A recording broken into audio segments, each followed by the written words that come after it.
Bonjour et bienvenue dans cette toute nouvelle vidéo pour les premiers en Specialty Physics. Ici donc je vous propose un petit exercice donc d'application de cours. On va s'intéresser donc à la notion de force pressante notamment. Donc il s'agit de la pression en plein vol, voilà, exercice vraiment simple d'application de cours du moins, qui voilà vous permettra de voir un petit peu comment on peut appliquer ces notions de force pressante au sein d'un énoncé. Voilà, donc je vous laisse mettre la vidéo en pause afin de bien tout simplement analyser l'énoncé et pouvoir vous l'intégrer, voilà, tranquillement, ainsi que les questions. Et ensuite, on va tout simplement corriger dans quelques secondes. Sur ce donc correction. Alors, du coup, on va démarrer avec la toute première question. On lit rapidement l'énoncé et après, donc, on va tout simplement se lancer. Donc, la pression à l'intérieur d'un avion initialement égale à la pression atmosphérique au niveau du sol diminue donc petit à petit lors de la montée afin de se stabiliser à 800 hectopascales. Donc, tout simplement, lorsque l'altitude de l'avion est supérieure à 2000 mètres. Okay, donc la pression va diminuer. En gros, c'est ce qu'on essaie de vous faire comprendre. Plus l'avion va augmenter en hauteur, et plus la pression va diminuer. Ce qui est pareil, assez logique. C'est en corrélation avec ce que je vous avais dit en cours. Et donc, ici, on étudie un avion donc volant à l'altitude constante de 10 000 mètres. Et donc, à cette altitude, la pression atmosphérique est de 264 hectopascales. Donc, question 1, calcule la valeur de la force F1 la valeur de F1 de la force pressante donc exercée par l'air extérieur sur la surface S d'avion de 0,20 m². Donc c'est ce que nous allons faire tout de suite. Donc pour cela, le but c'est quoi? C'est déterminer donc F1, qui est la valeur de la force pressante. Ok, on va mettre ce que nous avons. Donc on a d'une part la surface. Donc ici c'est tout simplement 0,20 m². Et donc on a également ici la pression.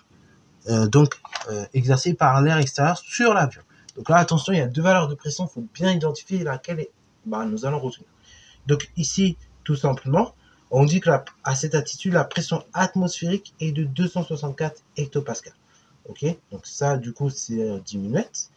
Et donc, tout simplement, on dit également, donc, dans l'énoncé, que lorsque l'avion est supérieur à 2000 mètres, la pression est de 800 hectopascales. Donc là, du coup, vous allez vous dire, mais laquelle des deux pressions je prends? En fait, là, il faut bien prendre en compte les données énoncées. On vous dit que la pression, elle se stabilise à 800 hectopascales. Lorsque, du coup, on est à l'intérieur de l'avion. C'est ce qu'on vous dit dans l'énoncé.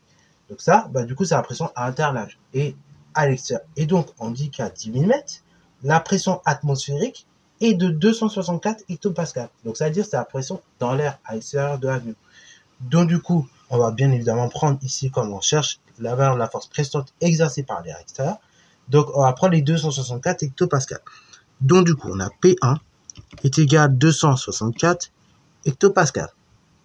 Alors, nous on va convertir en pascal parce que on sait que que P1 il doit être en pascal. Donc ça fait 264 10 puissance 2 pascal. Ok, de hecto à l'unité de base, il faut juste faire 10 moins 2, multiplié par 10 puissance 2. Ensuite, on va ressortir la relation. Or, on sait que tout simplement, donc, la valeur de la force pressante, c'est quoi? Donc, F1 est égal à la chose suivante. Ça va être donc P1 que je multiplie par la surface. Donc, F1 est égal à la chose suivante. Donc, c'est la pression numéro 1, 264 10 puissance 2 que je multiplie par 0,20 m². Ce qui fait que F1 est égal à la chose suivante. Ça fait donc 528 10 puissance 1. Donc ici, on est en newton, comme il s'agit de la force. Et donc, on va même l'écrire en écriture décimale. Alors bon, soit on l'écrit en écriture décimale, soit même on le laisse en notation scientifique. Donc, je vais même le mettre en notation scientifique. Voilà, il n'y a pas de problème. Donc, ça fait 5,28 10 puissance, donc ici, 3 newtons. Et même pour respecter un bon nombre de chiffres significatifs, on aura même dû arrondir à 530. Ok, donc là, ça fera 5,3 10 puissance 3 newtons. Ok, bravo. Donc là, 530, on va mettre comme ça, on respecte le nombre de chiffres significatifs. Donc là, question 2, il s'agit du même principe. Donc, calculer la valeur de la force F2. Ok, bravo. Donc, il s'agit de la force pressante, cette fois-ci exercée par l'air intérieur de l'avion. Ok, sur une même surface S. Donc, du coup, là, on va faire de même. on cherche F2. Donc sa valeur du moins. Pour cela, on a deux choses. On a la chose suivante. Donc on a la surface toujours la même, 0,20 m². Et donc on a la pression P2, donc à l'intérieur ce coup-ci. Donc comme on avait dit, qui stabilise à 800 hectopascales. On convertit en pascal, donc ça nous fait tout simplement 800 10 puissance 2 pascal. Or, on ressort la relation F2 est égal le produit de la pression par la surface, P fois S, P2 fois S. Donc F2 est égal, du coup, 800 10 puissance moins 2, 10 puissance 2 que je multiplie par 0,20. Ce qui veut dire que F2 est égal à la chose suivante. Donc ça nous fait tout simplement, alors on va respecter le nombre de chiffres significatifs. Donc ça fait 1,6 10 puissance, donc ici. Donc ça fait 1,6 fois 10 puissance 4, donc ici on est en newton. Ok. Voilà, donc ça c'est par la force F1 et là la force F2. Donc du coup, question numéro 3. Donc on supposera que les forces tout simplement, enfin que la surface S est plane. Donc représenter tout simplement à l'échelle 1 cm pour 10 puissance 3 newton les forces F1 et F2. Donc du coup, question 3. Donc pour ce faire, on va considérer que la surface est plane. Donc du coup, si elle est plane, elle sera, enfin, on peut considérer soit elle est plane comme ça, ou soit elle est plane comme ça. Ok. Donc du coup, on va considérer que la surface c'est là. Ok, voilà. Donc ici on a notre point de contact. Et donc tout simplement, là on va appliquer l'échelle afin de trouver les valeurs de F1 et de F2 sur ce schéma. Donc du coup, l'échelle on nous dit quoi? Je rappelle. Donc l'échelle elle dit quoi? Elle dit 1 cm, ça représente une force de 2 tout simplement fois 10 puissance 3 newtons. Donc du coup, si je prends F1 sa valeur on avait trouvé tout simplement 5,3 10 puissance, donc ici 3 newtons. Donc sur le schéma, donc là il suffit d'appliquer l'échelle. F1 mesure, donc là ici la chose suivante, donc 2,6 cm. Ok. Et donc on va faire de même pour la force F2. Donc du coup F2, ta valeur c'est tout simplement, on avait dit 1,6 10 puissance 4 newton. Donc il suffit d'appliquer l'échelle et donc on trouvera que sur ce schéma F2 mesure donc 8 cm, 8,0 cm. Alors là, comment je fais pour déterminer les valeurs réelles? Donc là, il suffit de poser à chaque fois un produit en croix. Donc là, du coup, ce que je recherche à chaque fois, c'est c'est combien ça fait de centimètres. Donc là, du coup, ici, je connais la valeur de la force. Donc là, mettons, c'est 5,3 10 puissance. Donc ici, on avait dit 10 puissance 3 newton. Donc je fais quoi? 5,3 10 puissance moins 3. 10 puissance 3 que je multiplie par 1. Et je divise par 2 fois 10 puissance 3. Et donc je trouve 2,6 cm. Je fais de même pour la deuxième force. Donc 1,6 10 puissance 4 newton. Donc je fais 1,6 10 puissance 4. Je multiplie par 1. Et je divise par 2 fois 10 puissance 3 newton. Et ainsi, donc, je trouve bien 8 cm. Alors, c'est parti, mon kiki. Donc, on va emprunter tranquillement ces deux forces-là. Donc, la première force, F1, du coup, c'est la force exercée par l'air. Donc, elle est dans ce sens-là. Voilà. Donc là, c'est F1. Donc là, F1, attention, je me trompe.